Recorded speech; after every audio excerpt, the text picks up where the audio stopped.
Hello, and welcome to Turkey Abroad. My name is Nicholas Morgan, and I'm a freelance journalist with Ahval News. And today I'm speaking with Dr. Seth Frantzman, who is the executive director at the Middle East Center for Reporting and Analysis and a Middle East analyst with the Jerusalem Post. Welcome to Turkey Abroad, Seth. So this week we had another country in the Persian Gulf announce diplomatic recognition of Israel, Bahrain. This comes almost a month after the United Arab Emirates did the same with the support of US President Donald Trump. Turkey did not take kindly to either announcement. Its President Recep Tayyip Erdogan threatened to pull his ambassador from Abu Dhabi, and Turkish state media criticized Bahrain's decision shortly after it was made. I want to start this conversation off by asking you, how much do you think any shared concern in Jerusalem and Gulf capitals about Turkey played into these decisions? Well, I think a lot. I really believe that sometimes the Turkish element is actually kind of absent from the discussion, unfortunately, and that's because of many reasons in the West, partly because of the kind of anti-Iran lobby that exists, which tends to see everything through an Iran lens, and also then therefore plays into other issues which people that are pro-Turkey or whatever that don't want to discuss this realities. But I think actually when we look at the role that Turkey has played in the last few years, especially in the Gulf in terms of the Qatari alliance, I think the large countries, Saudi Arabia, UAE, obviously the influential countries in the Gulf, and therefore, a lesser extent, Bahrain, which is an important country, but is not powerful militarily, and I think has to gauge what is going on in Riyadh and Abu Dhabi to decide what it's doing a bit. These countries, I think, are intensely aware and concerned of the growing Turkish role and ambitions in the region. Iran is obviously their neighbor across the water, and they've had to deal with Iranian problems and threats for decades. So they know what the Iranian enemy or bear is. I mean, if you're in Abu Dhabi, you know what Iran is. It's not a secret. Of course, they're worried about Iran. Of course, they're very much worried about the Houthis or Hezbollah. And that's of course, that makes sense. But I think in the larger strategic regional paradigm, if you look at the rhetoric of Riyadh or Abu Dhabi or their friends, they're very concerned about the Muslim Brotherhood and the type of religious worldview that comes from Ankara, which would like to replace them. Ankara, by the way, is not interested in using the Muslim Brotherhood concept to, for instance, replace the Shiite regime in Tehran. In fact, it would prefer to work with it in terms of political Islam. But I think Turkey sees itself as a rising Islamic power, which is juxtaposed to the kind of power that Saudi Arabia previously probably had over the Islamic world. And I think it's very important to understand, therefore, when we look at how the UAE and Saudi Arabia and Egypt are involved in Libya, when we see how they're involved in the Eastern Mediterranean or other issues in the region, I think that it's important to understand that this is a regional contest, and at least increasingly, they have to take Turkey into account. Turkey has relations with Israel, which is interesting considering the fact that Turkey opposes them having relations. But I think then, therefore, we need to understand that there's a bit of an irony at play here, which is that Israel's original friends in the region in the 1950s were the non-Arab regimes. The Arab regimes were anti-Israel, Jamal Abdel Nasser and all the Arab nationalism, blah, blah, blah. In fact, much of that kind of Arab nationalist ethos comes from the concept of opposition to Zionism. Bizarrely, today, it's the opposite. The countries that are the most have a kind of worldview that is opposed to Zionism is basically emanating from Iran, and more from Ankara, and more in a religious kind of framework, which is this idea of the Islamic Ummah trying to liberate Al-Aqsa, all that kind of blah, blah, blah, that you hear a lot when it's used from Tehran's rhetoric, which is of course a rhetoric. It's a propaganda trying to adopt the Palestinian cause. But Jamal Abdel Nasser also adopted the Palestinian cause. Everyone always trying to take their cause from them. So today it's interesting how it's all reversed itself. Turkey and Iran are adopting the cause, and the Gulf, the Arab states that supported the Palestinians financially, I don't know about militarily, but certainly financially, for many years, are taking more of a backseat and saying, okay, well, maybe we can work with Israel. And it seems to me that, the crucible that drove Israel and the Gulf states together is not just the Iranian problem, which was always there for decades. It's the Turkish I wouldn't call it a Turkish problem. It's the reality of what Turkey has become. And that's only happened in the last few years.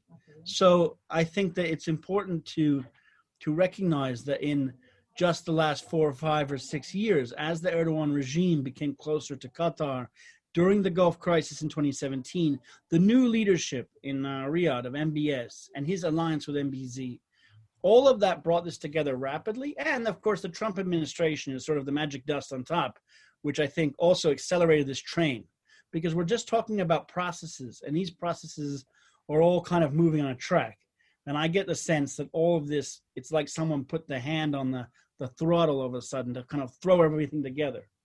And so that's where we are, it seems like. You know, as you mentioned, it is a very interesting reversal on how Turkey went from the first Muslim nation to recognize Israel back in March 1949. And now that the relationship is at this nadir where they're essentially competing with each other to some extent within the neighborhood. Yet it's also kind of funny because Turkish media is actually still boasting about, through COVID-19, strong trade relations between Israel and Turkey. And ostensibly, they do share a set of rivals, at least in Syria. How do you, though, interpret Turkey's specific objections to these decisions by the Gulf countries to establish open diplomatic relations with Israel? Well, my sense is it's complicated. I mean, look, the Erdogan government or regime or AKP party, when it came to power in the early 2000s, it was not extremely anti-Israel. If we go back to that period, 1998, until the AKP came to power, in fact, until 2006, 7, 8, 9, about 10 years, actually, there was a honeymoon. I mean, Israel and Turkey, not only did they have relationships since the 50s, but they had an extremely good relationship in that period. And it's interesting, of course, when we understand what happened, which is I think the AK party or AKP party came to power wanting to change a lot of things in Turkey, not just the religious issues, but they also had a kind of liberalization, not only of the economy, but also a liberalizing attitude towards the Kurdish issue. And those were the years when they were seeking peace and they were going to allow Kurdish language and everything. And everything, by the way, looked positive, like, except for that you said, well, okay, but it's going to be a bit more religious, but they had it in the ideas, yeah, okay, but we're not going to enforce secularism and people have a right if you want to wear hijab in college or whatever, fine.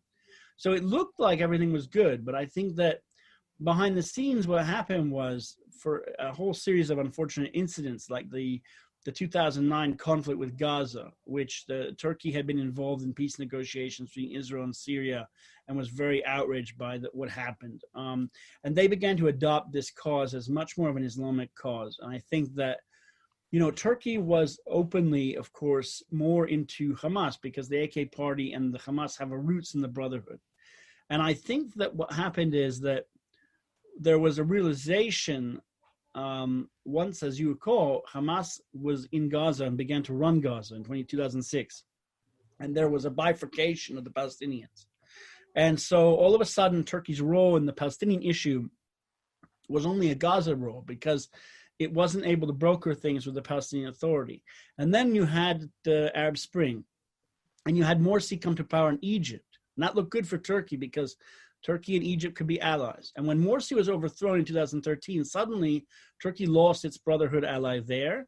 Hamas was isolated. And the Mavi Marmara had taken place at the same era, which was 2011 when the Turkish citizens were killed.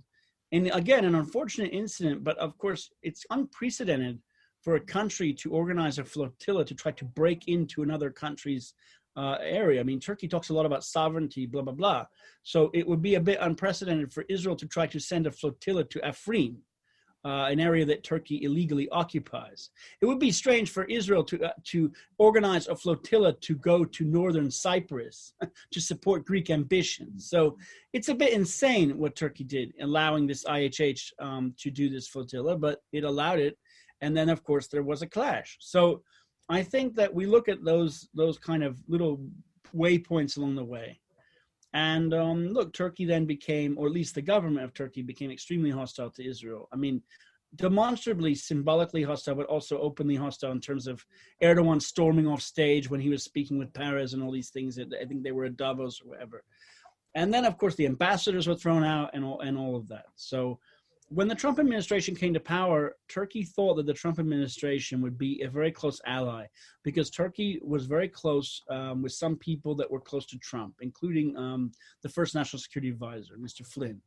And Turkey believed it had an in with the Trump administration because it was disgusted by the Obama administration. As we know now, Turkey has kind of burned that bridge, not only because it attacked protesters in D.C. and bought the S-400s, but I think that, you know, Turkey was very kind of then felt it needed to show off its outrage about the embassy move. It threw, you know, and I think we just look at this kind of series of things. And as the regime in Turkey became more and more extreme and kind of full of itself and arrogant, it felt it could burn in more and more bridges. And so I don't think we've seen Turkey's regime yet directly challenge Israel, except for in rhetoric.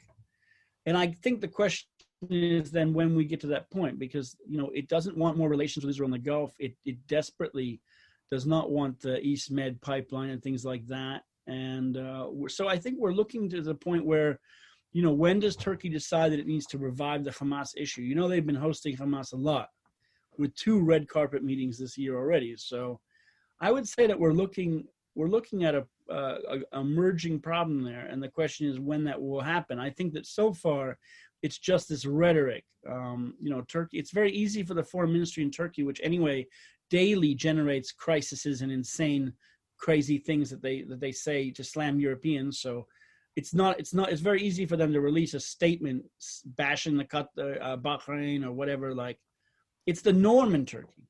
Well, every day there's some new crazy diplomatic crisis because they thrive on it, which is fine. The question is, when does that become an actual real crisis? You know, the rhetoric that's coming out of President Erdogan and members of his ruling government does seem to be resonating to an extent in Israel. I mean, I believe earlier this year, the IDF, the Israeli Defense Forces, released an assessment where for the first time they listed Turkey as a challenge. And then shortly after the normalization deal between the Emirates and Israel, it was reported that Yossi Cohen, the head of the Mossad, had remarked to some of his fellow spy masters that Iranian power is fragile, but the real threat is from Turkey. Is it just the rhetoric that fuels this perception among parts of the Israeli security agencies? When did Turkey really begin to grow more menacing in their minds to you? Well, I'm not exactly sure when that happened, but I think that certainly the feeling that Turkey is drifting into the anti-Israel camp about 10 years ago, and that it will never come back in the sense that this is not just a blip, but this is a broader trend, and that Turkey is mobilizing regional forces against Israel or global forces. And I think that became a larger concern. And I think, you know, Turkey, in contrast to Iran, Iran is a very powerful country in some ways. It makes long distance missiles. It builds drones. It's working on a nuclear program. The Iranian army is basically weak and pathetic. There is no real, I mean, when's the last time Iran invaded a country? I don't remember it. But the Turks have a very strong NATO. It was Iran-Iraq war around 1980 or so, and that just ended up becoming a bit of a war of attrition. Right. So I don't think Iran has a very powerful, strong army. And Iran, the evidence is that Iran doesn't like to lose soldiers because its own population is anti-regime, I think, basically. So Iran knows that it's very, very fragile on the inside. What Iran is very good at is proxy warfare and exporting missile technology to its friends, like the Hezbollah and Houthis. So Iran has a model. It's a model of influence peddling and rocket peddling and trafficking weapons, and it works very well. And it's very, very dangerous to Israel, of course. But Israel has dealt with the Iranian enemy for decades. So it's the enemy that everyone knows. I think the Turkish emerging problem is the question is, okay, Turkey's a member of NATO and has a very powerful army. And Turkey has shown in the last few years it's willing to use that army a lot more. Ever since the coup attempt, Erdogan has had the army running in circles, doing things, invasions every year, more and more and more invasions. Afrin, Tel Abyad, northern Iraq, Libya, Tel Abyad. It's all just to keep them busy. So I think the question is, well, if you get addicted to keeping your army busy, people have to wonder, when does that busyness start to reflect on Israel? And I think there is a concern as what is Turkey going to do? Are they going to try to insert themselves more in Jerusalem or in Gaza, or, where else could that become a problem? And in the Eastern Mediterranean, will we see more attempts to harass Israel? Of course, Israel's exclusive economic zone ostensibly doesn't impact with Turkey at all, because it's got Egypt here and it's got Lebanon and Cyprus, so it's not really connected. But I think there is a question as to what's Turkey's overall role and goal, and is Turkey a strategic threat down the road or something like that? So I think that, and if you look at it from an intelligence perspective, I mean, must be questions. What's Turkey doing with Hamas? What is Turkey doing perhaps with Hezbollah? What is Turkey doing with Qatar? I mean, I think there must be some questions about certainly that wider intelligence question. And certainly whatever intelligence sharing used to exist in 2005 when Israel and Turkey were much closer. I mean, I guess if you were in the intelligence community, they would know whether or not that exists anymore. So I assume someone like the head of Mossad would be able to make a determination as to what's really going on. And if he feels that Turkey is a rising threat, and if the IDF also feels that, those two key pieces of evidence, which have been reported worldwide, would point to a growing consensus in the Israeli establishment that there is a serious problem on the horizon. To my knowledge, short of Erdogan's rhetoric, the big concern seems to be Turkey's longstanding relationship now with Hamas, which you touched on several times now. And we've seen how Turkey's used Hamas essentially as a vehicle for establishing some kind of influence over the Palestinian issue. But of course, this relationship has rankled Israel in a number of cases. Israel's repeatedly complained about how Turkey has provided safe haven to many of Hamas's operatives. On August 14th, The Telegraph reported that Turkey had granted citizenship even to several of Hamas's senior operatives, including a member who had attempted an assassination on the mayor of Jerusalem. And only a week, I believe, after the meeting that announced the normalization between Israel and the Emirates, Erdogan had hosted some of Hamas's leadership. And this was a meeting that was then condemned by the U.S. State Department. So in your view, how does Israel's normalization with these Arab countries affect Turkey's cooperation with Hamas? Do you think it's going to intensify?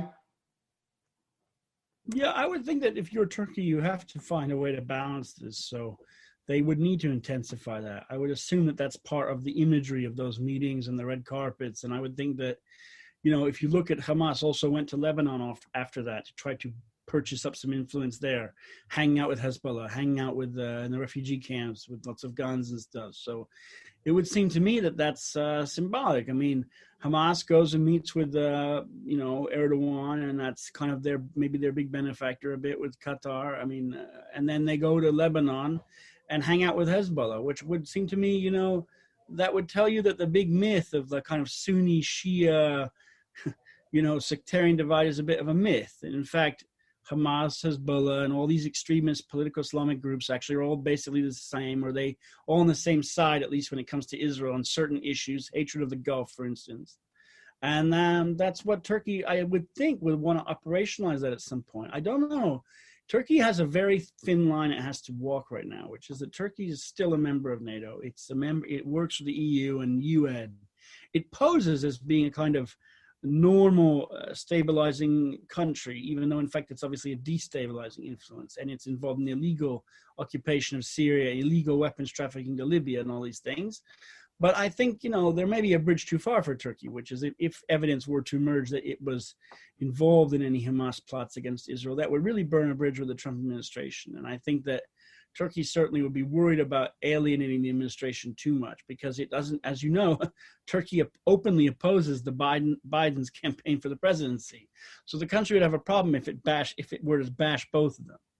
And they understand the Trump administration is very close to Israel. So, I think there is already evidence that has been basically leaked to the Telegraph or what have you, basically talking about Turkey giving citizenship to Hamas members and enabling them to make plots from Turkish soil.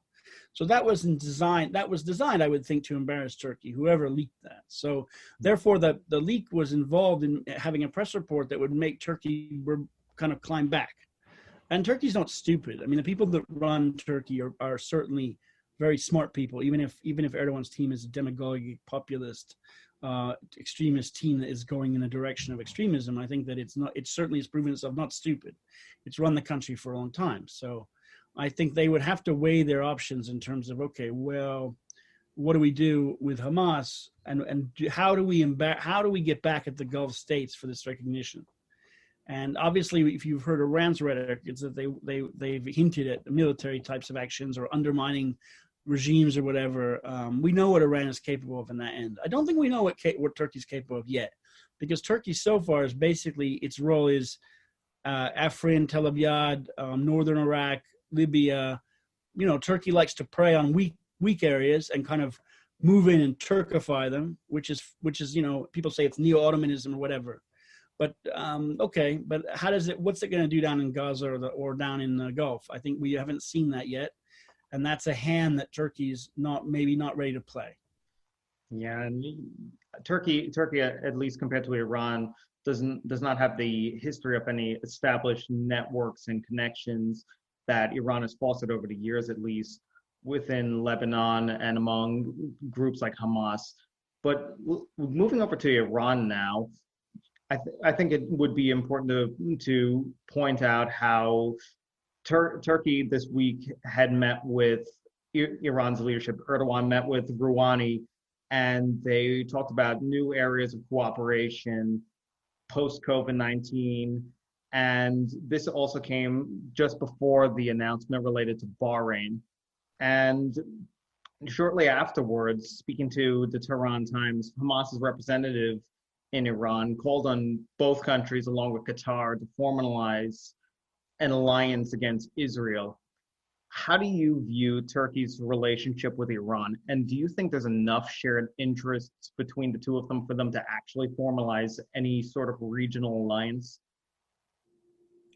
I mean, I don't know if there would be an alliance like a sign, like a pact, but I think that the evidence is that Turkey and Iran currently are working together on several issues, one of which is Israel. Certainly that's one that unites them. Syria is more complicated because they're ostensibly on different sides, but I think that their kind of tacit agreement in Syria is kind of to partition the country in spheres of influence, which means that Turkey gets the north and Iran gets the south and Russia gets the middle or something like that. So I think, they have a shared interest as well, which is that they all hate the Americans. I mean, I know Turkey supposedly is an American ally, but, in terms of Syria, Turkey has openly called America a supporter of terrorism. So, Turkey, the Ottoman slap a few years ago as well. Right. So Turkey and Iran hate the United States' role in Syria. I'm not sure what Turkey, how much it cares about America's involvement in Iraq, but it does seem that on many files, they could work together. So that would lead us to all the stories of rumors that Turkey is interested in what's happening in Yemen, et cetera, et cetera.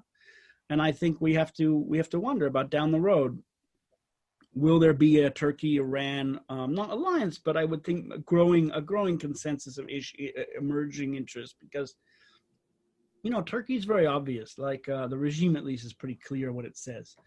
It openly bashes most other countries in the world, whether it's the Europeans or Israel or the Gulf countries. It's not afraid to bash them. So if Turkey was, quote unquote, opposed to Iran or enemy state of Iran, then you would see anti-Iranian rhetoric. Well, when's the last time there was an anti-Iran regime statement from Turkey? Maybe 5 years ago or so. Something during some crisis in Iraq in 2015 or 2016. But there basically is none of that. So we know the Turkish media is very open, because the Turkish media is just a direct mouthpiece for whatever happens in Ankara. So it's kind of obvious. If you want to know when does Turkey angry with Iran, just read the opinion pages of TRT or Anadolu or Deli Sabah, and you can find out, what do they think? Well, we know what they think, because I don't see any articles that are against Iran. So therefore, it would lead me to believe that Turkey's current government is trying to cultivate some sort of relationship with Iran, and Iran is openly saying, "Great, please, we want to have $30 billion in trade." So, okay, of course, Iran has a lot of interest in the trade that Turkey doesn't. Turkey doesn't need Iran maybe as much as Iran needs Turkey, because Iran does need a big fat trade border with a modern country like Turkey. Whereas Iran's other trade borders are basically countries that are bordering on disaster states. So that would be great for Iran. For Turkey, what do they get out of the Iranian relationship? I mean, as I said, they can stir up some pots, for pressuring the U.S. and Syria. They can obviously work together on bashing Israel. And I don't know what else. I mean, they both work with Russia also. They both probably work closely with China more, with the Belt and Road Initiative. So you could see it as just a gigantic emerging anti-Western alliance, which seeks to supplant American hegemony and obviously supplant European hegemony as well. And I think that's probably how Ankara would like to look at it, which is that Ankara likes the idea of, quote unquote, putting Europeans in their place, as they tend to say, or slapping them. So I think that the overall emerging concept is, we Ottomans and Persians and Russians and Chinese can all work together, and we'll get these Americans and Europeans out of here, and then we can kind of divide the region in terms of influence. And everyone says, okay, well then eventually they'll all have to clash. Yeah, okay, eventually maybe they'll clash when they're done dividing all the spoils, but that will take a while because they have a lot of common enemies. Also, like Saudi Arabia is obviously a common adversary as well. So, yeah, so Saudi Arabia, the Emirates, Bahrain now, it seems that Iran and Turkey are in this moment establishing what I think could be fairly characterized as an alliance of convenience, almost in some ways similar to Turkey's relationship with Russia, where they'll work together, where it seems that they both benefit, but then on certain issues, they'll still experience levels of friction. Yeah, I mean, I don't know. I mean, we have to see what happens. Like, I think it seems to me that the region is being sort of partitioned. So it's a question as to when is my enemy of my enemy is my friend or whatever. So the question is, okay, but what happens when you take out the enemy? Then your enemy of your enemy is not your friend. Now your friend is now also your enemy. So, I mean, it's a complicated story, but I just think we just have to I just think we have to just read. If you just read Iranian regime media and Turkish media, which is basically all pro-regime anyway, I think you get a sense of where these countries stand, and that means that you can openly see who they criticize and who they don't. And I don't see them criticizing each other that much. There was a time years ago when Turkey was more critical of groups like the Hajj al-Shabi and the pro-Iranian sectarian militias. And, there was a time when I think Iran used to accuse Turkey of supporting, Takfiri militants, blah, blah, blah. And I think they've dialed back that rhetoric. So it seems to me that that's where we could look for what comes next. Okay, so we'll move on to our final question. And it's about the potential future for Turkey and Israel's relationship. It seems right now they're at the lowest point it's ever been, and it doesn't seem that there's any real clear signs about where it's actually going to go. So what I want to ask you is, where do you think it can go? Do you think it's likely to get worse before it gets better between the two of them? Yeah, I mean, I would generally think that it's likely to get worse, but I also know that, there is a lot of, rhetoric is one thing, and there is obviously trade and tourism, and, Israel and Turkey are both modern countries. They're both very closely linked to Europe. And at one point were part of the Western strategic kind of paradigm in terms of military affairs. So you never know what can happen. The current nature of the Turkish government's governing regime is that it likes to create crises every month, and it just can't. It's addicted to this craziness. There's no evidence that it's going to become more moderate. So that's the general trend of extremist regimes. So it's hard to imagine when it will come back from that. I mean, I think that, of course, it's unfortunate because probably Turkey and Israel have many things in common, not least of which is the fact that they were both actually created from similar types of nationalist movements that developed in the 19th century and early 20th century. So they have many things in common. They also have a history of the secularist, socialist concepts blended with nationalist, ethnocratic concepts, and they have now become more religious and more nationalist, and both of them, in a bizarre way, the issue that Israel has faced with the Palestinians is sometimes best compared to the issue that Turkey has had with Kurdish issues. And that is not always easy, because it seems that generally Israel has a very good relationship with Kurds. But in terms of having a national minority and different types of groups that are opposed, I think, and a large diaspora issues, I mean, there's very many things that link Turkey and Israel. But just because they're similar doesn't mean that they get along, and they obviously don't get along. Just like there's many things that link Israel to Iran. Jewish history is deep in Iran. Iran is a much more diverse and interesting country, and I think that the idea that Israel and Iran should be allies is natural. The bizarre fact is that they're not, because the Iranian regime hates Israel. So any day of the week that Iran and Turkey would like to change their government or just become normal, Israel and Iran and Turkey and all these countries would get along very well. There's no reason that they shouldn't. It's just the accident of history and the ridiculous nature of the two regimes that happen to run these countries, which I don't think are putting any logic in terms of what they're doing, because it could be a peaceful region. There's no reason for all these countries to be fighting each other. But obviously, the AK party and the regime in Iran thrive off of these conflicts and gain a lot by them, because they get to stay in power somehow. Seth Frantzman, thank you so much for your time and insights today. It was a pleasure speaking to you. Thank you. My name is Nicholas Morgan, and this is Turkey Abroad.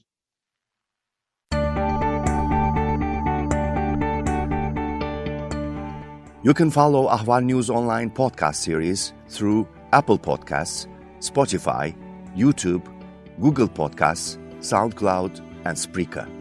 All you need to know about Turkey is here, for your ears, mind, and attention. Thank you for listening to our podcast.